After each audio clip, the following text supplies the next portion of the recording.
Alors j'en sélectionne une, par exemple je sélectionne le socle. Ensuite vous voyez j'ai un éditable mèche. Alors il suffit simplement d'aller sous attache liste ici pour ouvrir donc la liste de tous les objets qui ne sont pas encore attachés, de les sélectionner et de faire attache. Et voilà, nous avons un simple objet. Alors ne pas oublier de donner toujours le nom correct. Donc ce sera dans notre cas 1 0200, donc 200 mètres, buffer station. Regardons maintenant une technique de texturage qui est assez pratique. Alors, première chose, j'ouvre l'éditeur de matériaux. Je choisis par exemple cette boule ici. Ensuite, je clique sur Standard. Je choisis un matériel multi sous objet. OK. OK. Là, je définis un nombre égal à 1. Dans ce cas-là, il n'y aura qu'un submatériel. Je clique maintenant dans le défaut standard. Ici, standard, Kuju matériel.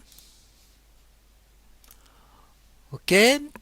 Et ensuite, je vérifie que dans le shader, c'est bien un shader du type texture diffuse. Ensuite, je clique ici dans slot texture et je vais devoir mettre un bitmap, donc une image texture. Cette image texture est, comme on l'a dit précédemment, au format S et qui se trouve donc dans le répertoire texture. Donc le répertoire texture est dans Right Network Buffer, puisque nous sommes en train de créer un buffer avec un sous-répertoire texture. Je choisis ce type de texture. On voit que dans cet exemple de texture qui a été fait sous Photoshop, vous avez toutes les parties justement du buffer. Maintenant, vous attribuez ceci au buffer. Vous cliquez sur cette icône pour le rendre visible dans le buffer. Il faut bien aussi faire attention que vous êtes ici donc avec le numéro d'identification 1 sur tous les polygones du buffer. Alors nous allons vérifier ça. Donc je reviens sur Editable Mesh, Polygone. Je sélectionne tous les polygones et je vais à cet endroit. Je fais cette idée 1. Voilà, tous les faces de tous les polygones sont donc identifiés comme étant 1. Ensuite, je rajoute un modificateur. Ensuite, je rajoute un modificateur unwrap. UVW, c'est un modificateur qui va justement nous permettre de développer l'objet et de texturer d'une façon assez simple. Alors ceci existe bien sûr dans toutes les versions, mais dans la version 3ds Max 9, vous verrez, il y a quelque chose en plus. Alors, vous cliquez ici sur Face. Ensuite, vous allez sous ici, vous faites bien attention que vous soyez sélectionné par élément. Ensuite, vous cliquez sur Edit. Vous avez là une fenêtre d'édition avec ici la texture que vous voulez justement mapper. Ensuite, vous sélectionnez donc tous les faces de cet objet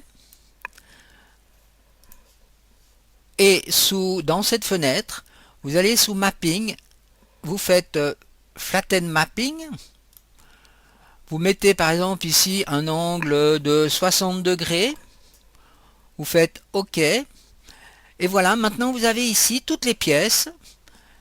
Ici, ce qu'on appelle des clusters qui vont être utilisés justement pour mapper sur l'objet buffer. Alors, comment procède-t-on? Je désélectionne donc tous les clusters en cliquant ici dans la fenêtre. Ensuite, je prends par exemple ce butoir. Je clique dessus. Voilà les faces donc qui sont utilisées pour ce butoir. Mais ici, il y a un outil qui est extrêmement pratique qui va nous permettre de faire un mapping ici Kick Planar Mapping.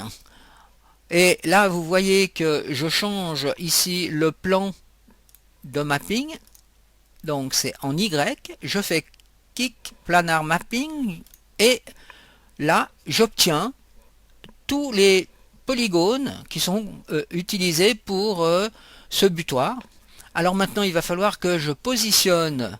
Vous voyez, parce que si je déplace ici, donc, vous voyez que là, la texture change donc de forme. Alors, utilisez ici l'échelle, voilà, le déplacement du cluster que je vais positionner donc à cet endroit. Voilà, on voit que dans ce cas, voilà, ceci est correct. Faisons maintenant pour une autre pièce.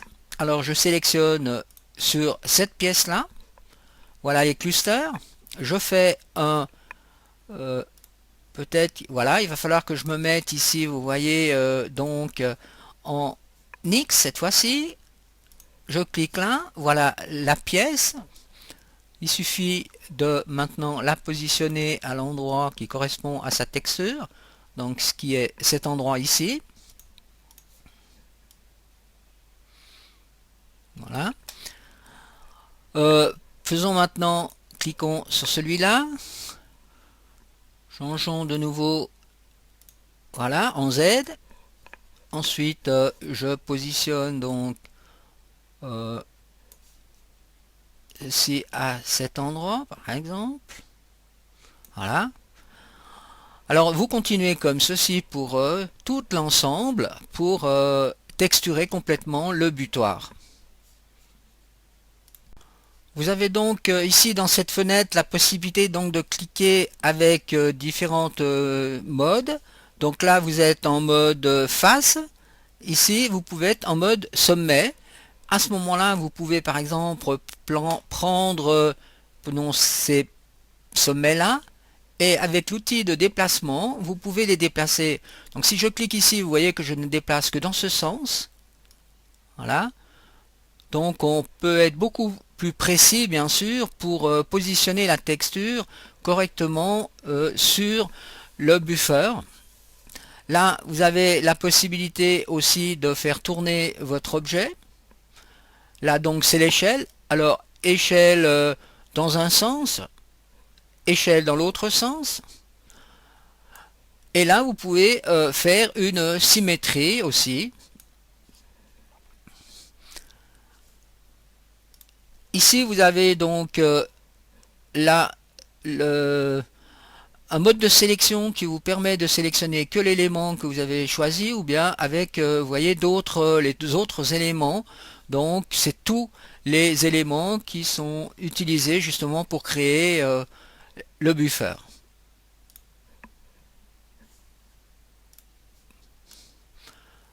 Voilà, maintenant que votre objet est complètement texturé correctement, eh bien, vous allez faire donc un export du fichier IGS.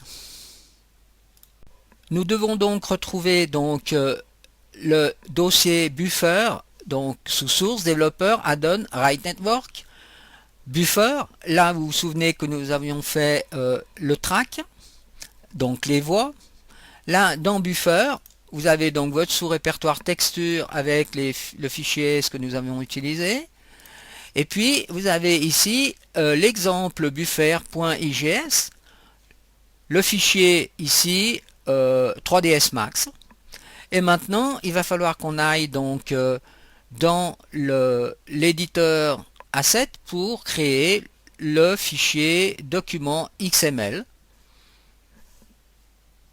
Donc, dans l'Asset Editor, vous développez donc tous les répertoires. Et vous vous retrouvez sur le répertoire buffer que vous sélectionnez, bouton droit, New Blueprint, et là je vais choisir Obstacle, Blueprint. Voilà, Obstacle, Blueprint, OK. Vous pouvez donc changer le nom à ce blueprint en allant sur le nom et en faisant Rename, et vous changez le nom. Vous l'appelez donc exemple buffer. Ensuite, vous remplissez les lignes ici en rajoutant donc sous géométrie ID le fichier exemple buffer, donc qui se trouve ici. Vous faites un copy file name et ensuite un CTRL V. Vous n'oubliez donc pas de faire un save. Ensuite on peut fermer donc ce répertoire, ouvrir le répertoire track, donc le répertoire de la voix que nous avons créé au début de ce cours, enfin de cette vidéo, et vous allez devoir compléter donc l'exemple track ici. Si vous vous souvenez, nous avons mis ici, là, vous trouvez justement au début de l'array, vous avez ici le buffer exemple. Donc c'est le fichier XML que vous pouvez ici donc venir copier et ensuite mettre à cet endroit au début de l'array et ici sur la fin de l'array. Mais il ne faut pas oublier non plus de mettre le provider développeur et le product add-on pour que le chemin soit complet donc dans les deux endroits. Ensuite vous mettez ici population fréquency sur 5 et là donc toutes les valeurs ici donc sont correctement disposées automatiquement. Et ensuite vous pouvez faire donc un save et un export pour retrouver donc ce rail avec les butées dans l'éditeur de rail simulateur. Nous procédons donc toujours de la même façon. D'abord on choisit donc les rails, les objets linéaires. Ensuite vous cliquez ici sur cette icône pour faire apparaître cette fenêtre et là bien sûr vous choisissez développeur, cette fois-ci add-on. Ensuite sous voix ici vous voyez qu'on a justement l'exemple track, donc le rail qu'on vient de construire. Il suffit donc, vous voyez, d'en positionner un. Voilà le rail avec le butoir qui se trouve devant et derrière.